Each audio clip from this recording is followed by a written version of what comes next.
మనం దేవుణ్ణి ఎందుకు ప్రార్థించాలి? అసలు భగవంతుడు నిజంగా మనకి మనకొస్తున్న ఈ కాలంలో పురాతనం నుంచి గూడా మనమంతా ఒక భగవంతుడిని పూజించుకుంటూ ఇట్లా వచ్చేస్తున్నాం. ఒక ఆచారంగా వస్తున్నాం. ఇప్పుడున్న సందేహం ఏంటంటే అసలు నిజంగా దేవుడిని ఎందుకు పూజించాలి? ఎందుకంటే ఇప్పుడున్న టెక్నాలజీని చూసుకొని అందరూ గూడా మనం సృష్టించుకున్నదే కదా! అని చెప్పన్నట్టుగా ఉన్నాం ప్రతి ఒక్కరం గూడా. దీనికి ఏ విధంగా? మనం సృష్టించుకున్నాం కానీ దేని నుంచి సృష్టించుకున్నాం? భగవంతుడు ఇచ్చిన దాంట్లోంచే కదా! ఇప్పుడు ఈ టేబుల్ చేయాలి అనంటే భగవంతుడు ఇచ్చిన చెట్ల నుంచే కదా టేబుల్ చేసింది. మనంతా మనం ఏదైనా పదార్థాన్ని సృష్టించామా? మనం జస్ట్ మార్చామంతే భగవంతుడు ఇచ్చిన దాన్ని. హ్మ్. కాబట్టి దేన్నైతే ఆధారంగా చేసుకొని మన జీవనాన్ని నడుస్తున్నామో, ఇప్పుడు చూడండి ఒక చిన్న పిల్లవాడు ఏదన్నా ఒక పెద్ద ఆయనొచ్చి ఒక బిస్కెట్ ఇచ్చారనుకోండి, థాంక్ యూ అండి అని చెప్తాడు. మనం ఏంటి అంటే ప్రార్థన అంటే ఏం లేదండి. భగవంతుడిని ఏదో అడగాలి, ఏదో చేయాలి అని కాదు. స్వామి ఇచ్చిన దానికి ఆయనకి కృతజ్ఞత చెప్పుకోవటమే ప్రార్థన అని అంటే. హ్మ్. భగవంతుడిని ఎందుకు ప్రార్థన చేయాలి? ఎలా ప్రార్థన చేయాలని మీరు అంటున్నారు కదా!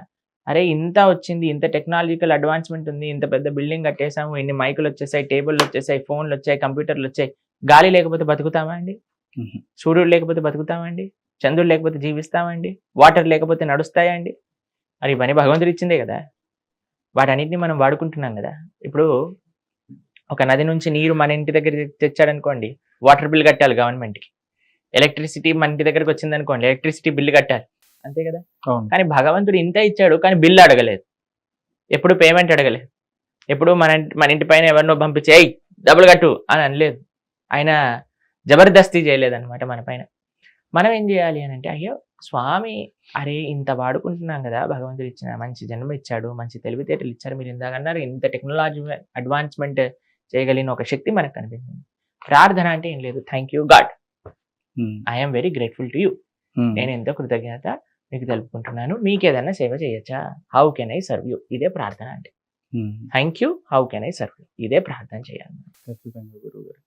అయితే గురువుగారు ఇప్పుడు చాలా మందికి కూడా ఏంటంటే కలియుగం అనేది అంటే రీసెంట్‌గా సినిమాలు చూసిన బట్టో అంటే ఆ వర్డ్ అనేది ఎక్కువగా ప్రజల్లోకి వెళ్ళడం జరిగింది.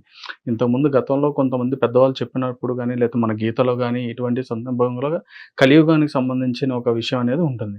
కానీ ఒక సినిమా ప్రభావం వల్ల ఏంటంటే ఇప్పుడు ప్రతి ఒక్కరు కూడా ఆహా! కలియుగం అంతం అనేది జరుగుతుందా? ఇప్పుడు మనం కలియుగంలో ఉన్నాం కదా! ఈ అంతానికి ఆరంభం ఏంటి? అదేవిధంగా ఎట్లా ప్రారంభమైంది? ఎట్లాగా ముగుస్తది? అనే ఈ సందేహాలు గూడా ఉన్నాయి స్వామి. అంతా కంగారు పడాల్సిన అవసరం లేదు. ఇప్పట్లో అయిపోదు కలియుగం. హ్మ్. కలియుగాని యొక్క వయస్సు అంటే ఏజ్ ఈస్ 4,32,000 ఇయర్స్. 4,32,000 సంవత్సరములు. అందులో 5,000 సంవత్సరాలు మాత్రమే అయింది ఇప్పటికి. హ్మ్. కృష్ణుడు అవతార పరిసమాప్తి చేశాక ఇప్పటికి మనం చూసుకుంటే 5,000 సంవత్సరాలు సుమారుగా మనకు గడిచింది. ఎప్పుడైతే కృష్ణుడు అవతార పరిసమాప్తి చేశారో కలియుగం ప్రారంభమైంది. హుహు. కాబట్టి మనకి చాలా సమయం ఉంది. ఇప్పటికే చాలా మంది అంటున్నారు, ప్రభు కలి ప్రభావం చాలా ఎక్కువైపోయింది. ఇంకా ముందుకెళ్తే ఇంకెలా ఉంటుందో ఆలోచన చేయాలి మనం. కాబట్టి ఇప్పుడు కరెక్ట్ ఏజ్ అన్నమాట. మనకి మంచి భక్తి మార్గంలో ధార్మికంగా ఉండడానికి. ముందు ముందు వెళ్తే అది ఇంకా కఠినమైపోతుంది. హ్మ్. ఎందుకంటే పరిస్థితులు చాలా క్లిష్టమైపోతాయి అని చెప్తారు. భాగవతం మనకి కొన్ని ప్రాఫెసీస్ ఉంటాయి. అందులో భాగవతం మనుషుల యొక్క వయస్సు తక్కువైపోతుంది. తర్వాత పొడవు తక్కువైపోతారు. ఏమి పని ఎక్కువగా చేయలేని పరిస్థితిలోకొచ్చేస్తారు. తర్వాత అందరూ కూడా అరణ్యంలోకి పారిపోతూ ఉంటారు. చాలా విషయాలు చెప్తారండి కలియుగం గురించి. హ్మ్. చాలా భయంకరమైన పరిస్థితికి దారితీస్తుంది ఈ కలియుగము అని మనకి శాస్త్రములు ప్రస్తావన చేస్తున్నాయి. కానీ దానికి ఇంకా ఘోర కలియుగం ఇప్పుడు సంధికాలం అంటారనమాట. హ్మ్. అంటే ద్వాపర యుగం, కలియుగం. ఈ రెండిటికి సంధికాలం 10,000 సంవత్సరాలు. అందులోనే ఇప్పుడు మనం ఇలా ఉన్నాం. ట్రాన్సిషన్ పీరియడే ఇంత భయంకరంగా ఉంటే రియల్ కలియుగ వచ్చేటప్పుడు ఎలా ఉంటుంది చెప్పండి. కాబట్టి కలో దోష నిదే రాజన్ అస్తి ఏకోన్ మహాన్ గుణాన్ కీర్తనాదేవ కృష్ణస్య ముక్త సంగ పరం వ్రజేత్. కలి నిజంగా చాలా కఠినమైనదే అండి.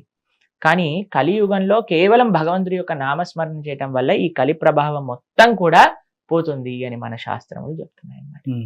కాబట్టి కలియుగాంతం జరుగుతుంది తప్పకుండా. ప్రతి యుగాంతము అనేది ఉంటుందన్నమాట. దాని తర్వాత మళ్ళీ మనకి సర్కిల్ మన టైమ్ సైక్లిక్ లీనియర్ కాదు.